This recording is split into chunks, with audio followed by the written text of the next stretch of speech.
Uzito unapungua kwa mtoto wako, unadhani ni njaa tu? La hasha, ni milango ya maangamizi inafunguka kwa mtoto wako. Madhara ni mengi ambayo hutokea baada ya mtoto kupungua uzito.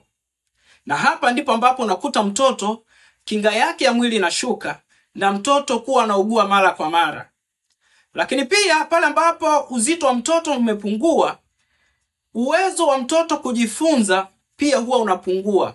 Na ndipo ambapo mwanao anaweza akawa anakuwa tu hafanyi vizuri darasani. Na pale ambapo uzito wa mtoto unakuwa umepungua, ndipo ambapo watoto wengi wanajikuta wanapata changamoto ya utapiamlo mkali, hususani juu ya changamoto ya marasmus, lakini pia pamoja na kwashiorkor.